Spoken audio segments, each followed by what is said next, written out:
প্রাণপ্রিয় নওগাঁবাসী, আজ দেশের যে বেহাল দশা, এর থেকে আপনি যদি মুক্তি পেতে চান, এই দেশে আগামীতে কোরআনের সুশাসন প্রতিষ্ঠার বিকল্প নেই। তার বাস্তব সত্যাংটা উদাহরণ বলছি। বিশ্বনবী মুহাম্মদ রাসূলুল্লাহর মতো মানুষ 10 বছর কোরআন দিয়ে দেশ চালিয়েছেন। নবীজি তামাম পৃথিবীবাসীকে দেখিয়েছেন চুরি ডাকাতি ছিনতাই রাহাজানি খুন খারাপে মানুষের ভেতরে সমতা প্রতিষ্ঠা করতে গেলে কোরআনের সুশাসন প্রতিষ্ঠার বিকল্প নেই। নবীজি প্র্যাকটিক্যাল লাইফে দেখিয়েছেন। নবীজির মতো মানুষ যদি কোরআন দিয়ে 10 বছর দেশ চালিয়ে থাকেন, আমরা যারা নবীজির উম্মত দাবি করি, এই কোরআন দিয়ে আগামীতে দেশটা চলবে, এই পক্ষে আমাদেরও থাকার দরকার আছে না নেই? নবীজি কি শুধু নিজেই দেশ কোরআন দিয়ে চালিয়েছেন? খলাফায়ে রাশেদার সোনালী যুগের ইতিহাস জানেন। 4 জন সাহাবী, হযরতে আবু বকর, হযরতে ওমর, হযরতে ওসমান, হযরতে আলী, এই 4 জন সাহাবী 30 বছর ধরে দেশ চালিয়েছেন আল্লাহর কোরআন দিয়ে। সুবহানাল্লাহ বলতে পারেন না? রাসূল যদি কোরআন দিয়ে 10 বছর দেশ চালিয়ে থাকে, আমরা যারা রাসূলের উম্মত দাবি করছি, সেই কোরআনের পক্ষে আমাদেরও থাকার দরকার আছে না নেই? আপনি যদি কিয়ামতের কঠিন মুসিবতের দিনে রাসূলের সুপারিশ পেতে চান, রাসূলের হাতে হাউজে কাউসার খেয়ে জান্নাতে যেতে চান, আমি আপনাকে বলছি রাসূল 63 বছর বয়সে যা করেছে আপনাকে তাই করা লাগবে। বলেন না কেন? আপনি রাসূলের কিছু মানবেন আর কিছু মানবেন না, ব্যাপারটা এরকম না।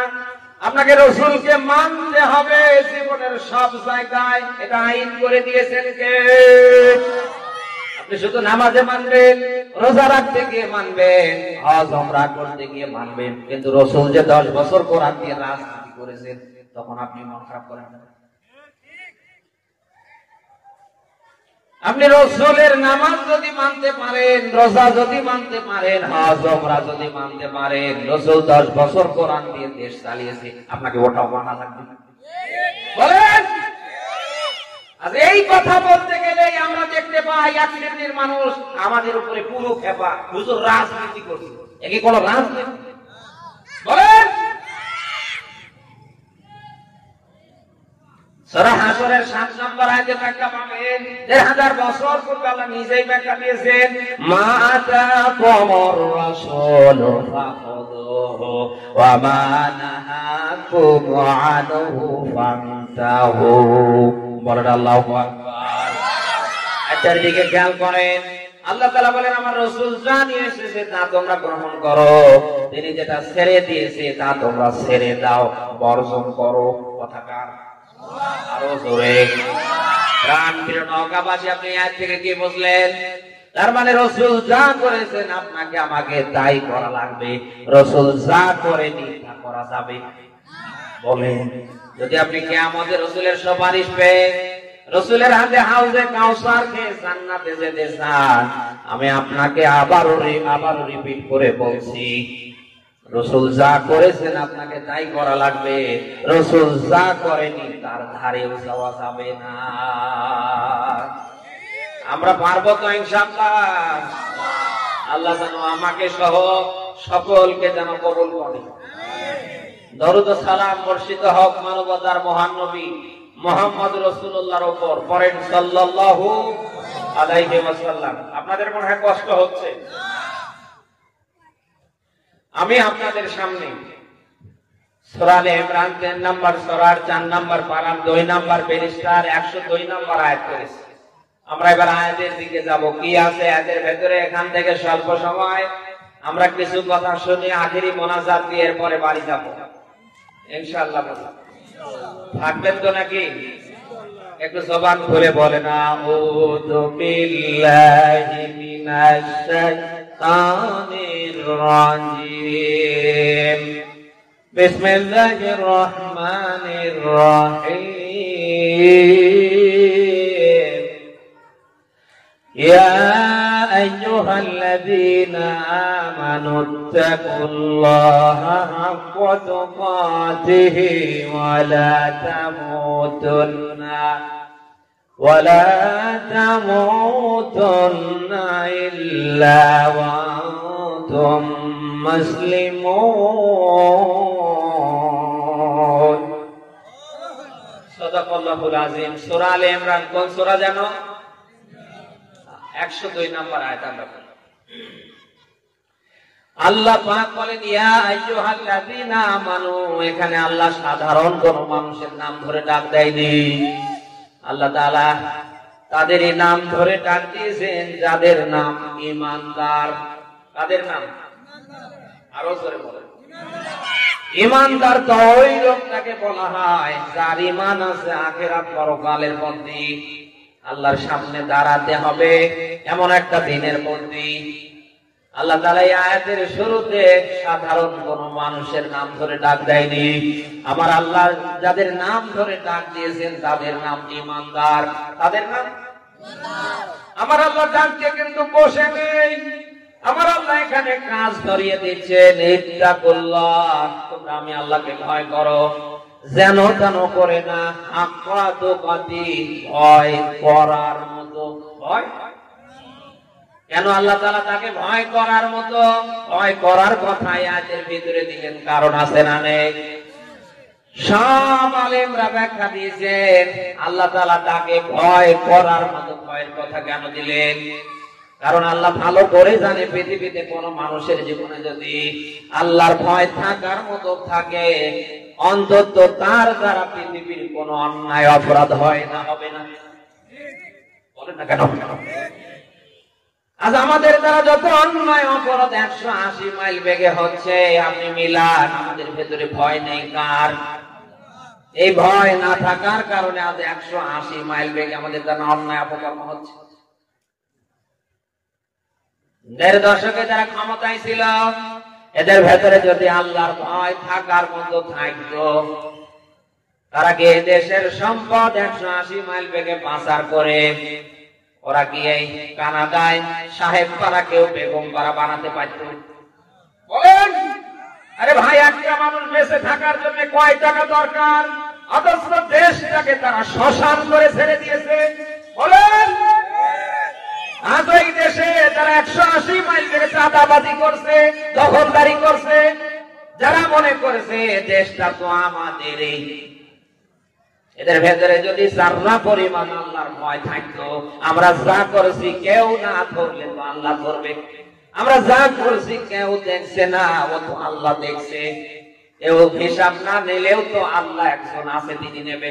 এতটুকুন ভয় যদি কারোর জীবনে থাকতো, তখনকার সময়ে যারা ক্ষমতায় ছিল ওরা থেকে এখন যারা ক্ষমতায় আসার আগে 180 মাইল বেগে ওদের মতো কার্যক্রম চালাচ্ছে, কেউ কি এই কাজগুলি করতে পারত? বলেন। সে কথাই আল্লাহ তাআলা বলেন ইত্তাকুল্লাহ, তোমরা আমি আল্লাহকে ভয় করো, যেন তেন করে না, হাক্কা তুকাতি, ভয় করার মতো। সেই ভয় আমাদের করার দরকার আছে না নেই?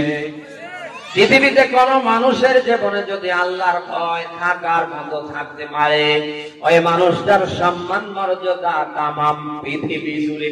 সুবহানাল্লাহ বলতে পারেন না? আপনি সূরা হুজরাতের 13 নম্বর আয়াতে পাবেন, 1000 বছর পূর্বে আল্লাহ নিজেই ব্যাখ্যা দিয়েছেন, ইন্না আকরামাকুম ইনদাল্লাহি আতকাকুম। বলেন আল্লাহু আকবার। আল্লাহ তাআলা বলেন, আমার কাছে সম্মানিত প্রিয় হলো তারা, আমি আল্লাহকে অধিক পরিমাণে ভয় করে যারা। এখানে ভয়ের কথা আছে না নেই? অথচ সেই ভয় আজ আমাদের নেই। আমার সামনে কত মানুষ বসে আছে, তাকান, মাথায় টুপি, মুখে দাঁড়িয়ে, পোশাক আশাক থেকে মানে জান্নাত থেকে পালিয়ে এসেছে, অথচ এমন এমন কাজ করে শয়তান দেখে লজ্জা পায় না। এ তো এরকম মানুষ এই নওগাঁর বদল কাশিতে নেই। এ আছেন, হাত তোলেন তো। আরে ভাই, আপনি হতভম্ব হয়ে যাবেন। নামাজ কাজা করে না, একেবারে তাহাজ্জুদে রাকাওয়াতিন সহ পড়ে, অথচ মিলান গোপনে গোপনে সুদের বিজনেস করে না। এই এলাকায় তো নেই। এখানে তো নেই, সব আল্লাহর ওলি নাকি? এরা নওগাঁবাসী, আমি জানতে চাই, কারোর জীবনে যদি আল্লাহর ভয় থাকতো সে নামাজ রোজার পাশাপাশি সুদ খেতে পারত? বলেন। নিজের বাবার 10 টাকাও ছিল না, এই কয়েকটা বছরের ব্যবধানে এখন নওগাঁর বদলগাছির অর্ধেক সম্পদ কিনে ফেলেছে। সব ফেরেশতা জিবরাইল রাতারাতি সাব রেজিস্টারকে উঠে নিয়ে এসে সব লিখে দিয়েছে। না দিয়েছে। আর মসজিদগুলিতে তাকান, সামনের কাতারে যারা, অধিকাংশগুলো হারামখোর, হারামজাদা। একেবারে মাথার টুপি, মুখের দাড়ি, পোশাক আশাক থেকে মানে জান্নাত থেকে পালিয়ে এসেছে জিবরাইল আমিনের ছোট ভাই। অথচ মিলানোর আয়ের উৎস সম্পূর্ণ হারাম, আর পায়ের জুতো হারাম, ও জামা কাপড় হারাম, ও যা খায় সব হারাম। না এলাকায় তো এরকম নেই, কোন হারাম খোরের ইবাদত আল্লাহ নেবেন? 1000 বছর পূর্বে আল্লাহ নিজেই ব্যাখ্যা দিয়েছেন, তামাম পৃথিবীর মানুষ কুলু মিম্মা ফিল আরদি হালালান তাইয়্যিবা। শুধু একটা দুইটা শ্রেণীর মানুষকে আল্লাহ আয়াতে ডাক দেয়নি, মানুষ বলে যারা বিবেচিত সব মানুষকে আল্লাহ আয়াতে ডাক দিয়েছেন। আল্লাহ তাআলা ডাক দিয়ে বসে নেই, আল্লাহ কাজ ধরিয়ে দিয়েছে, আমার জমিনে যেটা পূত পবিত্র, যেটা হালাল, এটা খাও। কথাকার আপনি খাচ্ছেন 180 মাইল বেগে হারাম, আবার বলছেন হুজুর আমি কি নামাজ পড়ি না? আরে ভাই, আপনার নামাজ এই বাংলাদেশের মসজিদে কেন, কাবার মতো জায়গায় গিয়েও যদি নামাজে পড়ে আপনি মরে যান, আপনার ঠিকানা জাহান্নাম। কারণ কোন হারামখোরকে আল্লাহ জান্নাত দেয় না, দেবে না। তিরমিজির হাদিস বলছি, নবীজি বলেন কেউ যদি হারামকে হিষ্টু হয়, তার বডি যদি তৈরি হয়, ওই বডির ভেতরে যদি রক্ত থাকে, অন্তত এই বডিকে আমাদের জান্নাতে যায় না, যাবে না। না আমি বোঝাতে পারিনি। হারাম খেয়ে যদি আপনার বডিটা হিষ্টপুষ্ট হয়, আপনার বডির ভেতরে যদি মাংস বাড়ে, রক্ত তৈরি হয়, এই বডি জাহান্নামে যাবে। এ কথা আমার না রাসূলের? এজন্যই তো নবীজি তাগিদ দিয়ে বলেছেন, নামাজ পড়া যেরকম ফরজ, রমজানে 30টা রোজা রাখা যেরকম ফরজ, সম্পদশালীদের জন্য যাকাত দেওয়া যেরকম ফরজ, হজ করা যেরকম ফরজ, ঠিক একইভাবে হালাল পন্থায় 10 টাকা ইনকাম করে খাওয়া ওই রকম ফরজ। নবীজি বলেন তলাবু কাসবিল হালাল ফারিদাতুন ওয়াদাল ফারিদা। নবীজি বলেন নামাজ রোজার মতো আবশ্যকীয় এটাও একটা ফরজ, সেটা কি হালাল উপার্জন করা। আমরা মনে করি নামাজ পড়া ফরজ, রোজা রাখা ফরজ, এ করা ফরজ, ও করা ফরজ। ওরে ভাই, হালাল ভাবে ইনকাম করে 10 টাকা খাওয়া, পরিবারকে খাওয়ানো যে ফরজ, এটা অনেক আমরা মনে করি। এরকম মানুষের সংখ্যা দেশে কম না বেশি? আপনি মিলান 100-র ভেতরে 98টা মিলে যাবে। আদর্শ নামাজ কবুল হবার জন্য, রমজানের রোজা কবুল হবার জন্য, ইসলামের ফরজ বিধানগুলি কবুল হবার জন্য যত শর্ত আছে, তার ভেতরে প্রথম শর্ত আপনি পাবেন হালাল খাবার। আপনার আয়ের উৎস যদি হালাল না হয়, আপনার এই খাবারটা, ইচ্ছাটা যদি হালাল না হয়, আপনি হারাম খেয়ে যত নামাজ পড়েন, যতবার রোজা রাখেন, যতবার আপনি হজ করতে যান, উমরা করতে যান, যত ভালো কাজই করেন না কেন, ওটা আল্লাহ নেয় না, সামনে নেবে না। আজ এই কথাগুলি বলতে গেলে অনেক মানুষ আমাদের উপর রেগে যায়, হুজুর আর ওয়াজ খুঁজে পায় না, আমাদের দেখে দেখে ওয়াজ করে। আমি আপনাকে চিনি, আমি তো আপনার একজন দেনি ভাই, আমি আপনাকে বাঁচাতে চাই। দুনিয়ার জীবন তো শেষ না, এরপরে আখেরাত আছে না নেই। দুনিয়া দেখতে দেখতে শেষ হবে, আর আখেরাত একবার শুরু করে আর কোন শেষ আছে? বলেন, আল্লাহর সামনে কি দিন শেষে দাঁড়াতে হবে না? ওই দিন যখন আমার আল্লাহ তাআলা আপনার এই উপার্জনের ব্যাপারে জিজ্ঞেস করবে, যখন আল্লাহ বলবেন ওয়া মালিহি মিন আইনা তাসাবা, ও বান্দা বল এই সম্পদকে আপনি কিভাবে অর্জন করেছিলেন, আপনি কি জবাব দেবেন? আপনি নিজেও জানেন চাঁদাবাজি করা হারাম, দখলদারি করা হারাম, অন্যের ধন সম্পদ জবরদস্তি করে জোর করে দখলে নিয়ে খাওয়া হারাম, এরপরও খাচ্ছেন। আমাদের যখন আল্লাহ চাঁদাবাজি সম্পর্কে, দখলদারি সম্পর্কে, এই সম্পর্কে, ওই সম্পর্কে, এই হারাম উপার্জন সম্পর্কে আল্লাহ জিজ্ঞেস করবে, আপনি কি জবাব দেবেন বলেন? একবার ওই রকম চিন্তা চেতনা আসে। অথচ সাহাবীদের দিকে তাকান, দুনিয়ায় জিন্দা থাকতে জান্নাতের সার্টিফিকেট পাবার পরে তাদের ভিতরে কি চিন্তা? হযরত ওমরের মতো মানুষের জীবনী পড়েন, রমজান পুরো মাস শেষ করার পরে সওয়ালের সাথ নিজের চোখে দেখার পরে ডুকরে ডুকরে কান্না করছেন। লোকেরা দৌড়ে এসে ডাকতে বলছে, খালিফাতুল মুসলিমিন আপনি কান্না করেন কেন? আজ তো আনন্দের দিন, 180 মাইল বেগে মানুষের মাঝে আনন্দের বাতাস বইছে, আপনি কান্না করছেন কেন? হযরত ওমর ডাকতে বলছেন, আমার সঙ্গী সাথীরা, আমি দীর্ঘ একটা মাস সিয়াম সাধনা করেছি, আজকে আমি সওয়ালের চাঁদ দেখেছি, আমার মনটা বড় ভরে গিয়েছে, কিন্তু আমার ভেতরে বড়ই টেনশন ফিল করছে। আমি একটা মাস রোজা রেখেছি, জানি না কবুল হয়েছে। হযরত ওমর কি জানো তেন মানুষ, 10 জন সাহাবী দুনিয়ায় জিন্দা থাকতে জান্নাতের সার্টিফিকেট পেয়েছে, নবীজি 2 নম্বরে দেখিয়ে দিয়েছেন, ওমর 2 নম্বর। সুবহানাল্লাহ বলতে পারেন না? সেই মানুষ রমজানের 30টা রোজা রেখেছে, সওয়ালের চাঁদ থেকে হামাগুড়ি দিচ্ছে। হযরত আবু বকরের দিকে তাকান, জান্নাতের 8টা দরজা আল্লাহ কিয়ামতে তার জন্য ওপেন করে দেবে, প্রত্যেকটা দরজা থেকে আওয়াজ আসবে, আবু বকর আমার ভেতরে আসো, আমার ভেতরে আসো। এত সম্মান, এত মর্যাদা আল্লাহ আবু বকরের বাড়িয়ে দিলে, অথচ সেই মানুষটা রাত কাটিয়েছে, ঘুমাতে পারেনি, শুধু এতটুকু টেনশন, আমার আল্লাহ যদি কিয়ামতে ডাক দিয়ে বলে, আবু বকর কি করেছো বলো। হযরত আবু বকরের টেনশন যদি এই হয়, কি করছেন আপনি, কিসের ধান্দায় কি করছেন? আপনার কি একটা বার এরকম মাথায় একটা বার কি চিন্তা অন্তত আসে না যে আপনাকে মরা লাগবে?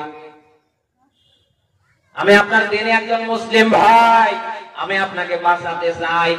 দুনিয়ার জীবনে কিন্তু শেষ জীবন না, এরপরে অনন্তকালের আখিরাত আছে না নেই? যে আখিরাত একবার শুরু হলে তার কোনো শেষ নেই। আজ এই দুনিয়ায় কয়েকটা দিনের জন্য আপনি যা করেছেন একটাও কিন্তু বাদ যাবে না। আপনি হয়তো মনে করছেন আমারে কেউ দেখছে না, আমারে কেউ ধরছে না, আমার হাতের উপরে কারোর হাত চলছে না, ওকে আপনার হাত চলবে না। বলেন, একজন মানুষের জন্য আল্লাহ 19 জন ফেরেশতা নিয়োগ দিয়েছে, খেলা করার জন্য না। এরকম 19 জন ফেরেশতার ভেতরে 2 জন ফেরেশতাকে আল্লাহ শুধু লেখার দায়িত্ব দিয়েছে। ওদের কাজই হচ্ছে আপনি দিনে রাতে যেখানে যেটা করেন সব তারা নোট করে ফেলে। শুনতেছেন আপনি? ওরা সব একটার পর একটা লিখে ফেলছে। কিয়ামতের ময়দান যেদিন কায়েম হবে, মহান আল্লাহ আপনার সামনে দাঁড় করবে, আল্লাহ নিজেই আহ্বান করবে, ইকরা কিতাবাকা কাফা বিনাফসিকাল ইয়াউমা আলাইকা হাসিবা। বলেন আল্লাহু আকবার। সূরা বনী ইসরাঈলের 14 নম্বর আয়াতে পাবেন, ওই দিন আল্লাহ তাআলা নিজেই আহ্বান করবে। আল্লাহ তাআলা ডাকতে বলবে, বান্দা পড় তোর কিতাব, পড় তোর আমলনামা। দুনিয়ায় যে কয়েকদিন বেঁচে থেকে যা করেছিস দেখ, কোনোটা বাদ নেই। আপনি নিজে এবার সব দেখতে পারবেন, এমনকি এর ভেতরে যা আছে সব পড়তে পর্যন্ত পারবেন, এমন যোগ্যতা পর্যন্ত আল্লাহ আপনাকে দেবে। এবার আপনি যখন এই পড়া শুরু করবেন পাগলের মতো হয়ে যাবেন। লা যুগাদিরু সাগীরাতাও ওয়ালা কাবীরা ইল্লা আহসাহা। আপনি পাগলের মতো হয়ে যাবেন, ডাকতে বলবেন, কি আমলনামা গো, আমি দুনিয়ার কোন জায়গায় কি করেছি, ছোট বড় কোনটা বাদ যায়নি। ওইদিন আপনি পাগলা কুত্তার মতো হয়ে যাবেন। বারবার ডাকতে বলবেন, আল্লাহ আমারে আর একটা বার দুনিয়ায় পাঠাও, এবার দুনিয়ায় যাবার পরে এই কাজগুলি আর করবো না। আল্লাহ পাঠাবে। আপনি ডাক দিয়া বলবেন, ফায়াকুলা রাব্বি লাউলা আফারতানি ইলা আজালিন করিব। দেখতে বলবেন আল্লাহ আর একটা বার আমার দুনিয়ায় পাঠাও, এবার দুনিয়ায় যাবার পরে ভালো ভালো কাজ করব। ও আল্লাহ, কোন অন্যায় অপকর্ম আমি করব না। আল্লাহ পাঠাবেন। আল্লাহ তাআলা নিজে আহ্বান করবেন, ইদা জা আজালুহা, ইদা জা আজালুহা। একবার যখন গিয়েছো আর তোমার ফেরার কোন সুযোগ। আরো জোরে বলেন। প্রাণ প্রিয় নৌকাবাসী, যা করছেন একটু ঠান্ডা মাথায় চিন্তা ভাবনা করে করেন। দিন শেষে কিন্তু আল্লাহর সামনে দাঁড়ানো লাগবে কি লাগবে না? মানুষের সবচেয়ে বড় আদালতের নাম হচ্ছে তার বিবেক। আজ রাতের বেলায় যখন আপনি বিছানায় ঘুমাতে যাবে, যখন আপনি বিছানায় পিঠ দেবেন, বালিশে মাথা দেবেন, আপনি আপনার এই বিবেককে প্রশ্ন করবেন, ও বিবেক তুমি বল, আমার বয়স এখন চলছে 60, 70, 80 উপরে, আমি এতদিন ধরে যা করেছি আদৌ কি আমি বাঁচতে পারবো? মুহূর্তের ভেতরে দেখবেন আপনার বিবেকের চাকা যেন খুলে যাবে। অতএব যা করছেন আশা করছি আগামীকাল থেকে থামবে। অন্তত ইবাদত বান্দেগি কবুল হবার জন্য যেহেতু পূর্ব শর্ত হালাল খাবার, হালাল খাবেন। পারবেন না ইনশাআল্লাহ? কারা হালাল খাবেন দেখি লিল্লাহে তাকবীর। আল্লাহ যেন কবুল করে, বলেন আমিন। আরে ভাই, হালাল জিনিস যদি অল্প হয় এর ভেতরে বরকত আছে না নেই? আর হারাম যদি একের পাহাড় পর্বতের সমান হয় এর ভেতরে কোনো আরাম নেই। এই 1.5 দশক যারা ক্ষমতায় ছিল, আপনি দেখেন তাদের ব্যাংক ভর্তি টাকা থেকে লাভ কি? তাদের বিশাল বিশাল আলিশান বাড়ি থেকে লাভ কি? সবগুলোরে দিল্লিতে পালিয়ে থাকতে হচ্ছে। বলেন না কেন? এক একটা বাড়ি ঘর দেখেন, সব যেন আল্লাহ নিজ হাতে একেবারে শ্মশান করে দিয়েছে। লাভ কি? এজন্য আমি প্রায় বলি, হারামের কি নেই? আরো জোরে বলেন। আপনি দেখেন যারা অবৈধ সম্পদের মালিক হয়েছে, যাদের টাকা পয়সার কোনো হিসাব নেই। আরে ভাই, একটা রিক্সা চালকের সন্তান এমবিবিএস ডাক্তার, অথচ ওই লোকটা টাকার পাহাড়ের উপর শুয়ে থেকে সন্তান জন্ম দিয়ে সব সন্তানগুলো কেউ নেশাখোর, বাবাখোর, নেশাখোর হয়ে পড়ে। আপনি এরকম শুধু নওগাঁয় না, সারা বাংলাদেশে আপনি হাতে গণেন এরকম হাজার হাজার আপনি এরকম তথ্য পাবেন। হারাম ইনকাম করে সন্তান জন্ম দিয়ে লাভ কি? অতএব যেটা আপনি 10 টাকা ইনকাম করেন এটা যেন কি হয়? আরো জোরে বলেন। হালাল নিজে খাবেন, আপনার পরিবারকে খাওয়াবেন, দেখবেন দিন শেষে আপনার কলিজার টুকরো সন্তানরাই বিজয়ী হবে ইনশাআল্লাহ। আর যদি মনে করেন যে না কি হয় হোক গা, লা ইলাহা ইল্লাল্লাহ, আপনার টাকা থাকতে পারে, পয়সা থাকতে পারে, নেক্সট প্রজন্মকে আল্লাহ এমন ভাবে কালার করবে, আপনি মরার আগে দেখতে পারবেন কালার কারে বলে। আমি প্রায় বলি, আমার ওই গ্রামের কথা, অবৈধভাবে টাকা পয়সা ইনকাম করলে এটা যে বাস্তবতায় কোন পর্যন্ত মানুষকে নিয়ে যায়। আমি প্রায় বলি, টাকা পয়সার তো কোনো অভাব নেই। লোকটাকে আল্লাহ 2টা সন্তান, 2টা ছেলে, 1টা মেয়ে, একটাও মানুষ হয়নি। দিন শেষে এখন 2টা ছেলে হয়েছে সবচেয়ে বড় নেশাখোর। আজ পুলিশে ধরে দেবে, কালো পুলিশ। লাভ কি বলেন? লাভ কি বলেন? এই জন্য আমরা হালাল খাবো, পারবো না ইনশাআল্লাহ। এবং যা করতে যাব আমাদের কেউ দেখছে না, কে দেখে? সবাই আওয়াজ করে বলেন। আপনি রাতের বেলা ঘরের দরজা বন্ধ করতে পারেন, জানলা লাগিয়ে দিতে পারেন, লাইটও বন্ধ করতে পারেন। বলেন তো ওই জায়গায় কার চোখ কাজ করছে? আল্লাহর চোখ যদি কাজ করে তাহলে আপনি যা করছেন আপনার থমকে যাবার দরকার নেই। কেমনে কি করছেন বলেন? প্রাণপ্রিয় নওগাঁবাসী, সে কথাই আল্লাহ তাআলা বলছেন, ইত্তাকুল্লাহ, ও বান্দা তোমরা আমি আল্লাহকে ভয় করো, যেন তেন করে না, আপনার দোকানি ভয় করার মতো। এরপরে আল্লাহ তাআলা বললেন, ওয়ালা তামুতুন্না ইল্লা ওয়া আনতুম মুসলিমুন। বলেন আল্লাহু আকবার। আল্লাহ তাআলা বলেন তোমরা মরবে না, মরিও না, এ কথা আমার না আল্লাহর। আল্লাহ ভালো করে জানে পৃথিবীতে একটা মানুষও স্থায়ী না, কেউ দুনিয়ায় থাকবে না, সবাই আজ না হয় কাল টুমোর মারা যাবে। এরপরে আল্লাহ মরতে নিষেধ করলেন, কারণ আছে না নেই? যত কারণ আমরা পেয়েছি তার ভেতরে অন্যতম কারণ হচ্ছে মৃত্যুতে যে যন্ত্রণা আছে, কষ্ট আছে, এটা শতভাগ সত্য না মিথ্যা? আল্লাহ তাআলা নিজেই বলছেন ওয়াজাদ সাকরাতুল মাউতি বিল হক যালিকা মা কুনতা মিনহু তাহিদ। বলেন আল্লাহু আকবার। আল্লাহ তাআলা বলেন মৃত্যুতে যন্ত্রণা আছে, কষ্ট আছে, এটা সত্য। যালিকা মা কুনতা মিনহু তাহিদ, যা থেকে তোমরা পালাতে চেয়েছিলে। কে বলছেন? মৃত্যুতে যন্ত্রণা আছে, কষ্ট আছে, তার বাস্তব একটা উদাহরণ দিচ্ছি বুখারীর হাদিস থেকে। বিশ্বনবী মুহাম্মদ রাসূলুল্লাহর কাছে ফেরেশতা আজরাইল চলে এসেছেন। নবীজিকে ডাক দেয়া বলেন, হে আল্লাহর রাসূল, আমি আল্লাহর পক্ষ থেকে আপনার জান কবজ করার জন্য এসেছি, অনুমতি চাই। আপনি যদি অনুমতি দেন আপনার জান কবজ করা হবে, আর আপনি যদি বলেন ফিরে যান, ফিরে যাব, অসুবিধা নেই।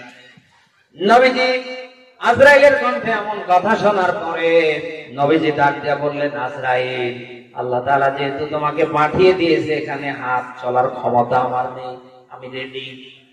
কোন রকম আজরাইল ফেরেশতা নবীজির বডিতে হাত দিয়েছে, এত পরিমাণ কষ্ট হচ্ছে, বারবার নবী চিল্লায় চিল্লায় বলছেন সাকরাতুল মাউত, সাকরাতুল মাউত, মৃত্যুতে যন্ত্রণা, মৃত্যুতে কষ্ট। এত পরিমাণ কষ্ট হচ্ছিলেন, নবীজি রুমাল বারবার পানিতে ভিজিয়ে ভিজিয়ে মুখটা মাসেহ করছিলেন। আজরাইল ডাক দিয়ে বলেন, হে রাসূল, কোন রকম তো আপনার বুকের উপরে হাতটা নিয়েছি, তাতে আপনার এত কষ্ট হচ্ছে। নবীজি ডাক দিয়ে বলেন, আজরাইল, এ তো শুধু হাত না, আমার মনে হয় যেন উহুদ পাহাড় তুমি আমার বুকের উপরে চাপিয়ে রেখেছো। আজরাইল ডাক দিয়ে বলেন, হে রাসূল, এত কম কষ্ট দিয়ে পৃথিবীতে আর কারোর জান কবজ করা হয়নি, কিয়ামত পর্যন্ত হবে না, শুধু হাত নিলাম, এতটুকু নিয়ে আপনার ভেতরে এমন কষ্ট। নবীজি ডাক দেয়া বলেন, আজরাইল, মনে হয় উহুদ পাহাড়টা তুমি আমার বুকের উপরে চাপিয়ে দিয়েছ। নবীজির মতো মানুষের সহজ ভাবে জান কবজ করতে গেলে এই হয়। আজ আমাদের নামাজ নেই, কালাম নেই, আল্লাহ নাই, রসুল নেই, আখিরাত পরকালের কোন চিন্তা ভাবনা নেই, আমাদের মরণে তো মনে হয় অনেক শান্তি হবে। এখানে কত মানুষ আমার সামনে বসে আছে, আপনি দেখেন অনেকে ঠিক মতো নামাজ কালাম পর্যন্ত পড়ে না, অনেকে জুমাটা পর্যন্ত পড়ে না, আবার অনেকে আছে হুজুর নামাজ না পড়লে ঈমান পাকা আছে। নেই এরকম মানুষ? নেই? ওর কি ঈমান আদৌ আছে? সে কথাই আল্লাহ তাআলা বলছেন, ওয়ালা তামুতুন্না, তোমরা মরবে না, মরিও না, ইল্লা ওয়া আনতুম মুসলিমুন, মুসলিম না হয়ে। মুসলিম কারে বলে? মুসলিম শব্দটি এসেছে ইসলাম থেকে, ইসলাম থেকে মুসলিম। মুসলিম ওই ব্যক্তিকে বলা হয় যে ব্যক্তি আল্লাহর ইসলামকে স্বেচ্ছায় মেনে নেয়। শুনতেছেন? মুসলিম শব্দের অর্থ হচ্ছে আত্মসমর্পণকারী। আল্লাহর ইসলামের কাছে, আল্লাহর বিধানের কাছে যখন আপনি সারেন্ডার করবেন, তখন কেবল আপনি দাবি করতে পারেন আপনি মুসলিম। শুনতেছেন? যত বড়ই আপনার মাথায় টুপি থাক, যত বড়ই আপনার দাড়ি থাক, যত লম্বা জুব্বায় আপনি পরেন না কেন, আপনি সহজেই মুসলিম হতে পারবেন না। মুমিন হওয়া সহজ, কিন্তু মুসলিম হওয়া সহজ না। ওটা কোরআন শরীফ আমি মিলিয়েছি, বিসমিল্লাহর মা থেকে নাসের সিন পর্যন্ত 114টা সূরা আমি প্রত্যেকটা আয়াত বাই আয়াত দেখেছি। কোরআন শরীফের 2টা জায়গায় আয়াতের শেষ অংশে আল্লাহ তাআলা এই কথাই দিয়েছেন, তোমরা মুসলিম না হয়ে মরো না। কথা শুনতেছেন? কোরআনের কোন আয়াতের শেষে এটা পাবেন না, ওয়ালা তামুতুন্না ইল্লা ওয়া আনতুম মুমিনুন। এই কথা আছে 2টা জায়গায় আল্লাহ তাআলা নিষেধাজ্ঞা স্যাংশন দিয়েছে, তোমরা মুসলিম না হয়ে মরো না। এখন মুসলিম হতে গেলে আমাদের আল্লাহর ইসলামের কাছে, আল্লাহর বিধানের কাছে, আল্লাহর আইনের কাছে মাথা নতর দরকার আছে না নেই? কখন মরে গেলে নাকি কখন বলেন? হ্যাঁ, এখন এই মুহূর্তে, কারণ এখানে বসেছি, উঠতে পারবো এর কোন গ্যারান্টি? কত ভালো মানুষ রাতের বেলা খেয়ে দিয়ে ঘুমিয়ে যায়, সকাল বেলা আর উঠতে পারে না। আপনার আমার জন্য তো আজকের রাতটা শেষ রাত হতে পারে না, পারে না? বলেন বলেন বলেন। কি করছেন? আশা করছি আল্লাহর দিকে ফিরে আসবেন। যা করেছেন এর জন্য আপনি অনুশোচনা করবেন, অনুতপ্ত হবেন। ডাক্তার বলবেন, আল্লাহ এতদিন তোমার ইসলামের ফরজ বিধান আমি শতভাগ মানতে পারিনি। আল্লাহ এতদিন যা করেছে আমি ভুল করেছি। বিশ্বাস করেন, আপনি যদি আল্লাহর দিকে ফিরে আসতে পারেন, নত হতে পারেন, আপনার জীবনের অপরাধ আল্লাহ রাখবে না, সব অপরাধ আল্লাহ মাফ করে দেবে। এ ক্ষমতা কি আল্লাহর আছে? বলেন। বারবার আল্লাহ আপনার দিকে তাকাচ্ছে, বারবার আমার আল্লাহ তাআলা আপনার দিকে তাকিয়ে আছে। আর আল্লাহ তাআলা বারবার আহ্বান করেছে, বান্দা বান্দিরা কারা কোথায় কি করেছে অসুবিধা নেই, এখনো সময় আছে, তোমরা আমার দিকে ব্যাক করো, ফিরে আসো। তোমরা যদি আমার দিকে ব্যাক করতে পারো, আমার কাছে সারেন্ডার করতে পারো, বান্দা তোমার জীবনের যত অপরাধ আছে আমি আল্লাহ বলছি সব অপরাধ আমি মাফ করে দেব। মাফ করতে চান কে যেন? অপরাধ করা আপনার আমার কাজ, ক্ষমা করা কার কাজ? আপনি আমি অপরাধ করতে যেমন ভালোবাসি, ক্ষমা করতে তার চেয়ে বেশি ভালোবাসে কে? আপনার আমার অপরাধ যদি পাহাড় পর্বতের সমান হয়, আল্লাহর ক্ষমা তার নিচে না, তার আরো জোরে বলেন। আদম আর হাওয়ার সন্তান আমরা। আদম আর হাওয়া অপরাধ করার পরে যখন আল্লাহর কাছে ক্ষমা চাইলেন, আল্লাহর কাছে সারেন্ডার হলেন, তারা যখন অনুশোচনা করলেন, অনুতপ্ত হলেন, আদম আর হাওয়ার কোন অপরাধ আল্লাহ রাখেনি, সব অপরাধ আল্লাহ মাফ করে দিয়েছে। আমরা সেই আদম আর হাওয়ার সন্তান। আমরাও যদি আদম আর হাওয়ার মতো আল্লাহর দিকে ব্যাক করতে পারি, আমরাও যদি আল্লাহর কাছে সারেন্ডার নত হতে পারি, তিনি আমাদেরও মাফ করতে পারে না, পারে না? যা করেছেন ফিরে আসেন, আসবেন তো ইনশাআল্লাহ? এজন্য আমি প্রতিজ্ঞা করছি। চাচা, ও চাচা, শেষ করে দিই। হ্যাঁ, আমি নিজে আল্লাহর দিকে ফিরে আসবো এবং আমার পরিবার, আমার অধীনে যারা আছে তারাও যেন আল্লাহর দিকে ফিরতে পারে, এই প্রচেষ্টা আমি চালাবো। পারবো তো ইনশাআল্লাহ?